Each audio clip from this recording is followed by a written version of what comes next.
Hello everyone, welcome to সংকল্প পরিবার YouTube channel. আজকে আমরা এই যে মক টেস্ট পার্ট 2টা করব।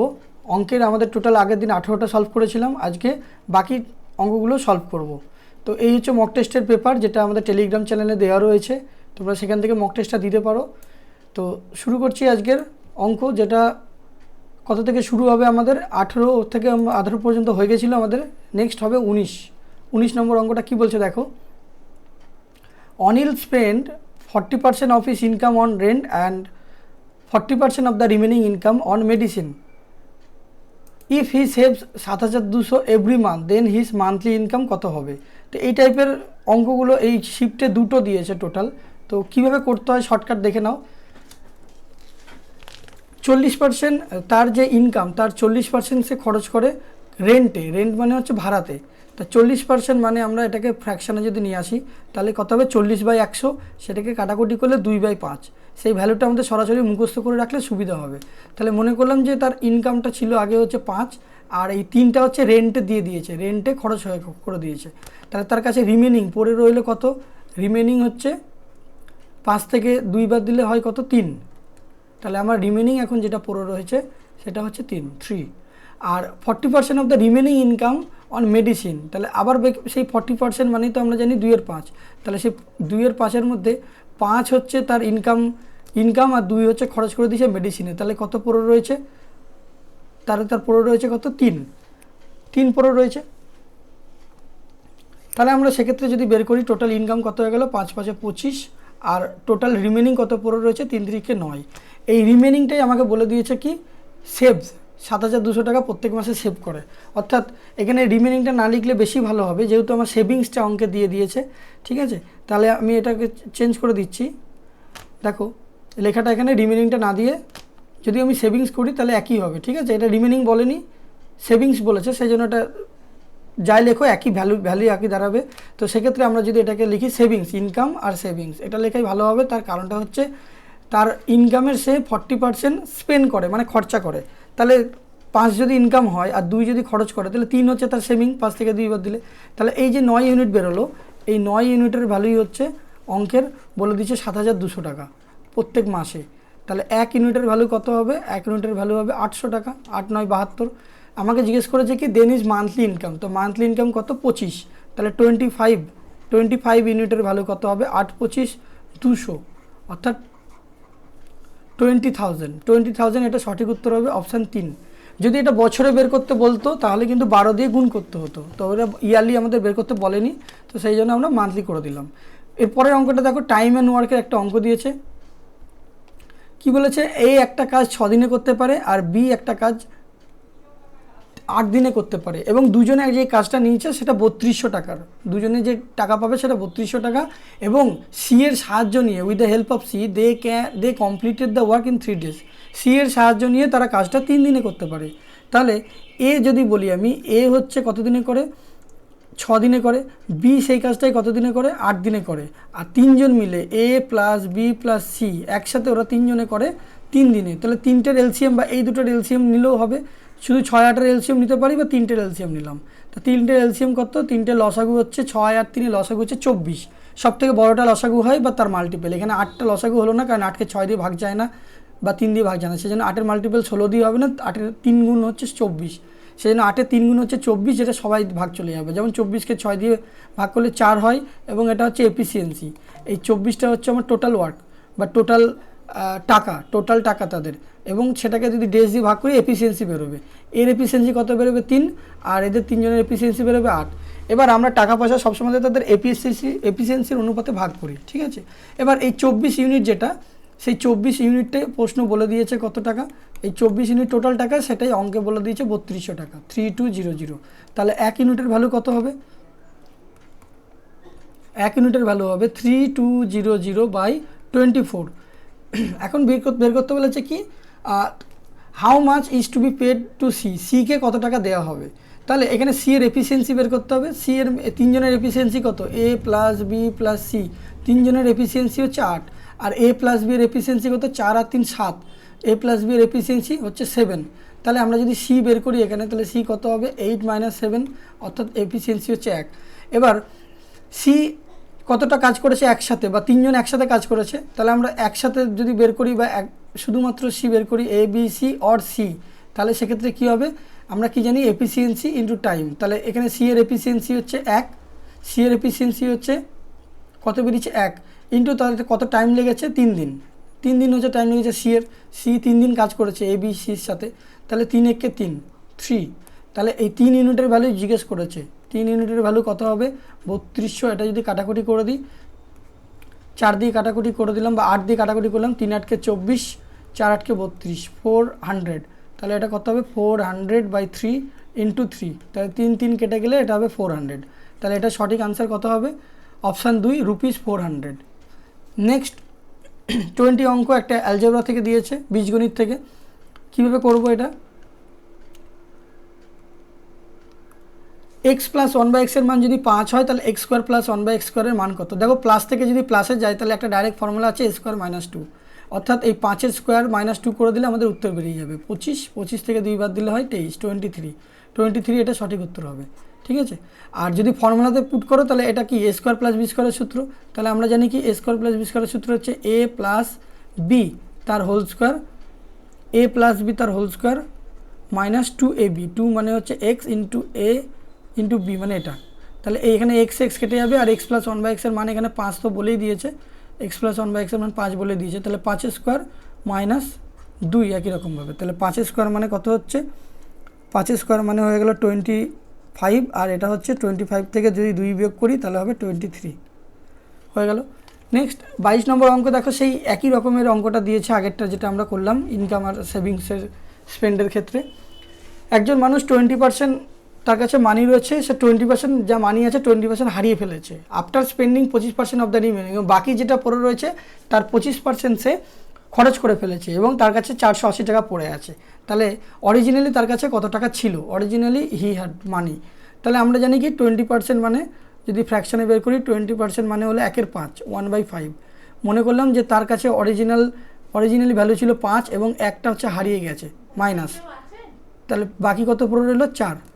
একই রকমভাবে 25% যদি বের করি, 25% মানে 1/4, তাহলে 4 যদি টোটাল ইনকাম হয় এবং তার টোটাল ভ্যালু তার মধ্যে 1 হচ্ছে খরচ হয়ে গেছে, তাহলে টোটাল অ্যামাউন্ট কত পড়ে রয়েছে 3। তাহলে সেক্ষেত্রে অরিজিনালি ছিল 20 আর ফাইনাল রয়েছে 3 4 12, 12 ইউনিট। তাহলে আমাদের এখানে বের করতে বলেছে এই 12 ইউনিটের কত ভ্যালু, 12 ইউনিটটাই হচ্ছে 480, যেটা তার কাছে রিমেনিং অ্যামাউন্ট, রিমেনিং মানে যেটা পড়ে রয়েছে, তাই সেটার ভ্যালু হচ্ছে প্রশ্নে যেটা বলেছে 480। তাহলে 1 ইউনিটের ভ্যালু কত হবে, 1 ইউনিটের ভ্যালু হচ্ছে 440, তাহলে 20 ইউনিটের ভ্যালু কত হবে, 20 ইউনিটের ভ্যালু 800। ঠিক আছে, 800, তাহলে এটা সঠিক উত্তর হবে অপশান 1। 23 নম্বর প্রশ্ন কি বলেছে, সহজ একটা প্রশ্ন এবং প্রত্যেক পরীক্ষাতে একটা করে দেয়, এরকম কীভাবে করবে শিখে নাও। Selling price of 16 books is equal to the cost price of 12 book. 16টা বইয়ের যা বিক্রয় মূল্য সেটাই হচ্ছে 12টা বইয়ের ক্রয় মূল্য, তাহলে গেন বা লস পার্সেন্টেজ কত হবে, গেন বা লস পার্সেন্টেজ কত হবে। তাহলে selling price SP, selling price into 16 is equal to cost price into 12, তাহলে সেলিং প্রাইস বাই কস্ট প্রাইসের রেশিও কত হবে, সেলিং প্রাইস বাই কস্ট প্রাইসের রেশিও হবে 12/16, তাহলে 12/16 এটাকে যদি আমরা কাটাকুটি করি তাহলে হবে কত, 3 4 12, এটা 4 4 16, তাহলে কস্ট প্রাইস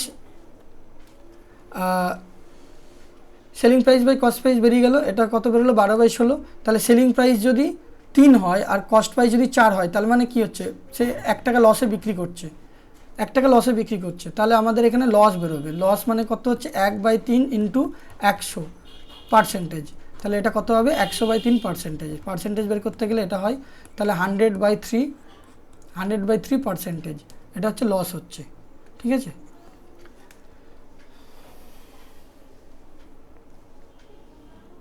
এরপর নেক্সট অঙ্ক 24 কি বলছে দেখো, পেট্রোলের দাম 75% বেড়ে গেছে, তাহলে ব্যবহার কতটা কমালে খরচা 33% বাড়বে, such that expenditure on it increases by 33%, মাত্র বাড়বে।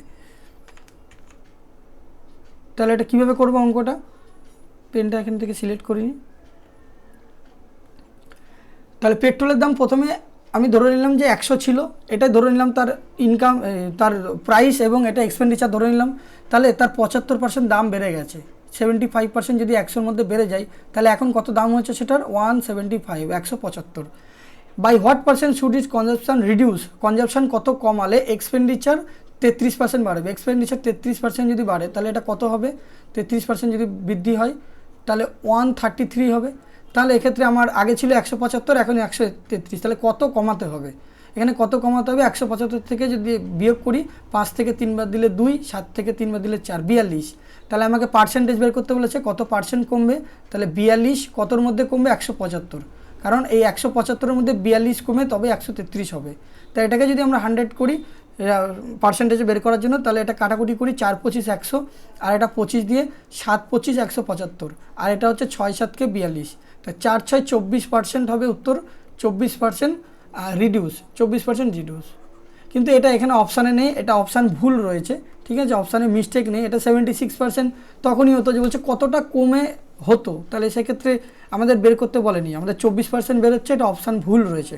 পরীক্ষাতে এরমভাবে প্রশ্নটা দিয়েছিল, ঠিক আছে, এটা আরআরবি যেই বা টেকনিশিয়ানের কোনো একটা পেপার, এই রিসেন্ট রেলওয়ের পরীক্ষার প্রশ্ন। 25 নম্বর প্রশ্ন কি বলছে, Ketan sold 171 chairs and had a gain equal to selling price of 95 chairs. Ketan 171টা চেয়ার বিক্রি করে এবং যার গেন হচ্ছে কি সেলিং প্রাইসের সমান। মনে করলাম, ধরে নিলাম যে তার বিক্রি করছে 171টা চেয়ার, সেলিং প্রাইস 171, তাহলে তার গেন কত হবে, গেন হচ্ছে 95, তাহলে সেলিং প্রাইস, কস্ট প্রাইস কত হবে বলো তো, কস্ট প্রাইস হবে, আমরা জানি কি সেলিং প্রাইস যদি 171 টাকা যদি বিক্রি করে আর 95 টাকা যদি লাভ হয়, তাহলে সেলিং প্রাইসটা সবসময় এই কস্ট প্রাইসটা সেলিং প্রাইসের থেকে কম হবে। তাহলে 171 থেকে 75 যদি বিয়োগ করি তাহলে হবে 6 7 76, 76টা কস্ট প্রাইস 95 টাকা যদি লাভ করে তবে সে 171 টাকায় বিক্রি করবে। তাহলে প্রফিট পার্সেন্টেজ বের করতে বলেছে, তা প্রফিট পার্সেন্টেজ বের করার নিয়ম কি, প্রফিট পার্সেন্টেজ বের করার নিয়ম হচ্ছে প্রফিট বা gain by cost price, profit বা gain by cost price into 100%, এটা হচ্ছে প্রসেস। তাহলে এখানে প্রফিট বা গেন কত হচ্ছে 95 আর কস্ট প্রাইস হচ্ছে 76 ইন্টু 100, তাহলে এটাকে আমরা যদি কাটাকুটি করি, 4 দিয়ে 4 25 100, আর এটা 4 দিয়ে 4 19 76, আর এটা 19-এর সাথে যদি এটা করি 5 19 100, 5 19 95, তাহলে 5 25 125, এটার রাইট আনসার হবে 125, মানে অপশান এ। ঠিক আছে, এখানে পার্সেন্টেজটা এদিকে রয়েছে, এখানে দিয়ে দিচ্ছি percentage. 26, a number when increase by 50% give 3720, the number is, একটা নাম্বার যদি 50% বাড়ানো হয় তাহলে সেই নাম্বারটা হয় 3720, তাহলে অরিজিনাল নাম্বারটা কত, তা 50% যদি আমরা এটা পার্সেন্টেজে বের করি 50/100, তাহলে 50% যদি আমরা পার্সেন্টেজে বের করি 50/100 কাটাকুটি করলে 1/2, 2 হচ্ছে অরিজিনাল নাম্বার, 1 হচ্ছে রেজাল্টের নাম্বার, তাহলে দুটো যদি যোগ করি তাহলে আমি ফাইনাল নাম্বার পাবো। তাহলে এই 1 যদি বৃদ্ধি হয় তাহলে 2-এর সাথে 1 যোগ হবে 3 ইউনিট, এই 3 ইউনিটটাই বলে দিয়েছে 3720। তাহলে 1 ইউনিটের ভ্যালু কত হবে, 1 ইউনিটের ভ্যালু হবে 3 দিয়ে ভাগ করে দেবো, 3 একে 3, 3 দুগুণে 6, 3 4 12, 1240, তাহলে দ্য নাম্বার ইজ, নাম্বার মানে অরিজিনাল নাম্বারটার কথা জিজ্ঞেস করেছে, অর্থাৎ 2 ইউনিটের ভ্যালু কত হবে, তাহলে 2 ইন্টু 1240 যদি করি তাহলে এটা 1240-এর ডবল কত হবে 2480, তো 2480 অপশান কততে আছে, অপশান 3-এ রয়েছে। ঠিক আছে, 27 দেখো, which of the following ratio is smallest, কোনটা বলেছে সব থেকে স্মলেস্ট, ছোট, তাহলে ছোট কী করে বের করতে হয়, তাহলে প্রথমে এটা লিখে নিই, 19:36 মানে কত, 19/36, 19/36, 17:33 মানে কত, 17/33, আর 11:60 মানে কত, 11/60, আর 29:42 মানে 29/42। এবার সব থেকে স্মলের জিজ্ঞেস করেছে, তাহলে নিচে যেটা সব থেকে বড় থাকবে, তার ভ্যালুটা সব থেকে ছোটো বেরোবে, আর নিচে যেটা ছোটো সব থেকে বেশি থাকবে সেটার ভ্যালু সব থেকে বড় হবে, তার নিচে সব থেকে ছোটো কোনটা, এটা, তাহলে এটা বাদ হয়ে গেল, কারণ এটার ভ্যালু বড় বেরোবে। এই দুটো দেখো নিচে 33 আর 36 প্রায় নিয়ারেস্ট, এই দুটো উত্তর হবে না, তাহলে উত্তর 1160 আর 42-এর মধ্যে হবে। এবার এটা ডিফারেন্স বের করা হবে না, কারণ ডিফারেন্স সব আলাদা আলাদা বেরোচ্ছে এবং সেই ডিফারেন্সের এলসিএম করতে গেলে অনেক বড় হয়ে যাবে, সেই জন্য দেখো 1160 আর 29/42-এর মধ্যে উত্তর হবে। এবার বলেছি কি নিচে যেটা সব থেকে বড় ভ্যালু হবে তার ভ্যালুটা সব থেকে ছোটো বেরোবে, তাহলে নিচে সব থেকে বড় ভ্যালু হচ্ছে 60, তাহলে তার ভ্যালু সব থেকে ছোটো হবে, তাহলে 1160 হবে এটা সঠিক উত্তর, স্মলেস্ট। 28 নম্বর প্রশ্ন কি বলেছে,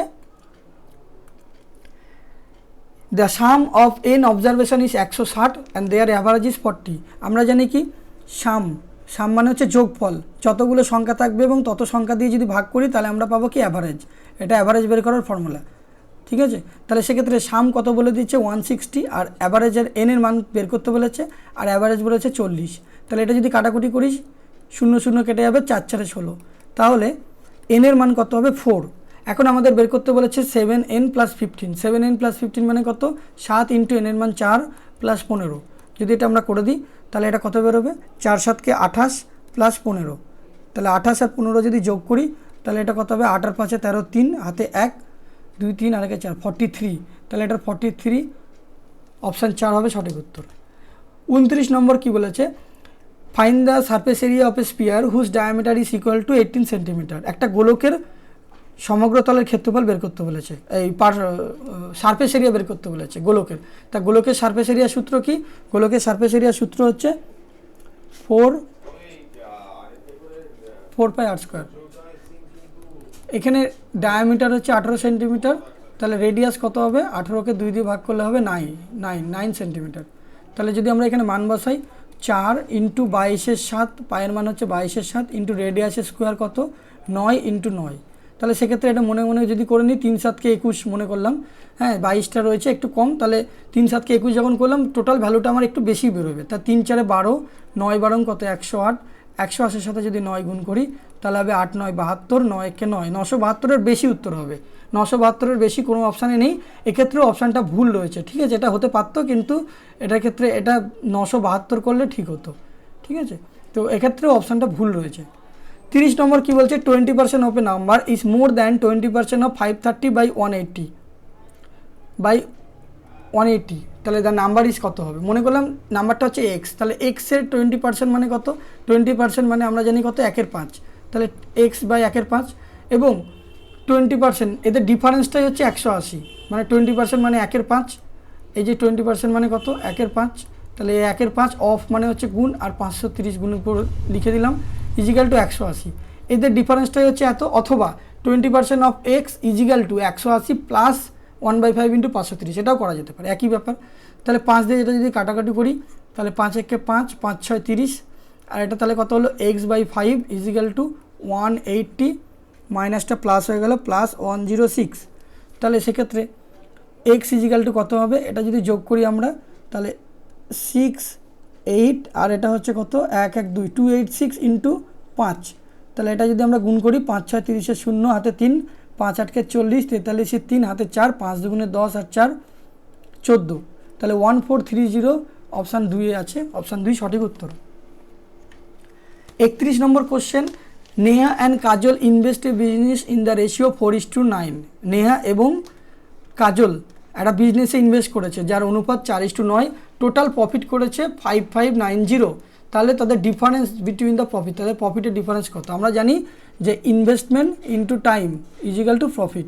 তাহলে এক্ষেত্রে টাইম কিছু বলে দেয়নি মানে 1, তাহলে 4 × 1 আর 9 × 1, তাহলে দুজনের টোটাল কত হয়ে গেল 4 + 9, 4 আর 9 কত হয়ে গেল 4 আর 9 13, তাহলে 13 ইউনিট।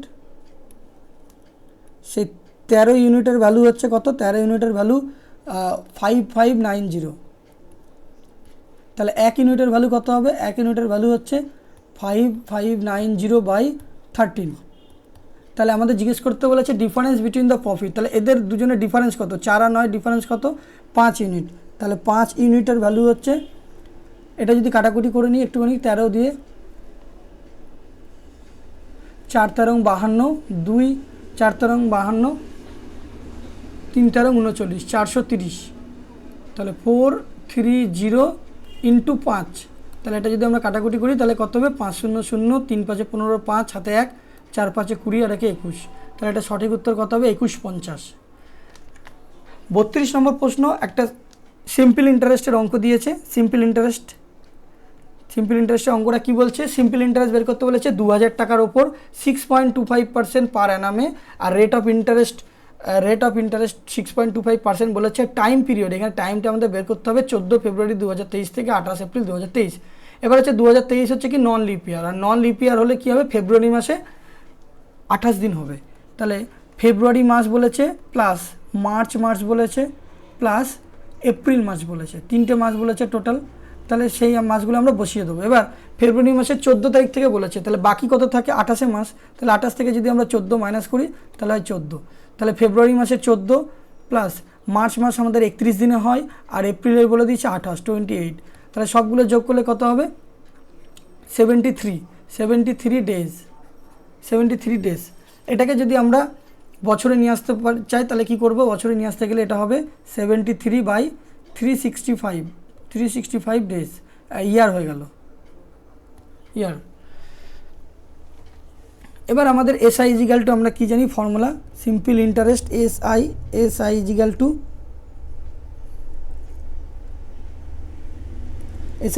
আমরা জানি P into R into T, PRT by 100, এটা আমরা ফর্মুলাতে জানি। তাহলে এক্ষেত্রে প্রিন্সিপালটা কত বলেছে 2000, রেট অফ ইন্টারেস্ট কত 6.25%, আর টাইমটা কত বলেছে 73/365। এটাকে আমরা তলায় 100 করব, PRT বাই 100 ইন্টু এই দশমিক তুললে নিচে আর একটা 100 আসবে। এবার কাটাকুটি করব, 73 একে 73 এর 5 গুণ হচ্ছে 365, 5 7 কে 35 করলেই বুঝতে পারবে, 5 1 কে 5, 3 5 15, 5 হাতে 1, 5 7 35 আর 36। আর এখানে 3টে শূন্য আর এখানে 3টে শূন্য কেটে দেবো, আর এখানে 5 দিয়ে কাটাকুটি করলে 125, আর এখানে 2 দিয়ে কাটাকুটি করলে 5 দুগুণে 10, আর এটা 5 25 125। তাহলে টোটাল আমার কত বেরোচ্ছে 25 অপশান 1 রয়েছে। আর যে লাস্ট প্রশ্ন, এটা অনেকটা জিআই টাইপের রয়েছে কোশ্চেনটা, ঠিক আছে, তাও বলে দিচ্ছি কীভাবে করতে হবে। মক অনের লাস্ট কোশ্চেন, এই কোশ্চেনগুলো খুব ভালো করে প্র্যাকটিস করবে, তাহলে কী হবে আমাদের পরের অঙ্কগুলো আমরা সবগুলো পারবো করতে। প্র্যাকটিস মেক্স ফর পারফেক্ট, যত প্র্যাকটিস করবে অঙ্ক তত কিন্তু হবে, রোজ প্র্যাকটিস করতে হবে। If 1 is added to each odd number, এখানে একটা ডিজিট নাম্বার দিয়ে দিয়েছে, বলছে যে অড নাম্বারগুলো আছে সেই অড নাম্বারগুলোর সাথে 1 যোগ করেছে আর যোগ করতে বলছে, আর 2 is subtracted from each even number, যত ইভেন ডিজিট রয়েছে সেই ইভেন থেকে 2 বিয়োগ করতে বলেছে। তাহলে করি সেটা আমরা, তাহলে 4 হচ্ছে কত, 4 হচ্ছে আমাদের ইভেন নাম্বার, তো সেখান থেকে 2 বিয়োগ করলে হবে 2, 6 থেকে 2 বিয়োগ হলে কত হবে 4, 3 হচ্ছে অড নাম্বার, তাহলে 1 থেকে 1 যোগ হবে, তাহলে 3 এর আগে 4 হয়ে গেল, 5-এর সাথে 1 যোগ করলে হবে 6, 7-এর সাথে 1 যোগ করলে হবে 8, 4 হচ্ছে ইভেন নাম্বার, 2 বিয়োগ করলে হবে 2, আর 8 হচ্ছে ইভেন নাম্বার, 2 বিয়োগ করলে হবে 6। এবার বলেছে কি what will be the sum of the digit, যোগ করতে বলেছে, which are second from the left থেকে সেকেন্ড কোনটা, লেফট থেকে সেকেন্ড হচ্ছে 4, আর right in the second from the right, right থেকে সেকেন্ডে কোনটা রয়েছে এটা হয়। তাহলে এই 4 আর 2 এর যোগফল কত হবে, 4 আর 2 এর যোগফল হচ্ছে 6, তাহলে এটা সঠিক উত্তর অপশান 3। তাহলে এখানেই মক অন আমাদের শেষ হলো। হ্যাঁ, যদি তোমরা চ্যানেলে নতুন হয়ে থাকো সাবস্ক্রাইব করে রেখো, আর বেল নোটিফিকেশান অন করে দিও, যাতে এই ধরনের আরও ভিডিও প্রচুর পরিমাণে পাবে। আর বন্ধুদের সাথে একটু শেয়ার করে দিও, আর কারোর কোনো অসুবিধা হলে কমেন্ট করবে, আর ভিডিওটা ভালো লাগলে লাইক করবে। তাহলে আজকে এই পর্যন্তই থাক।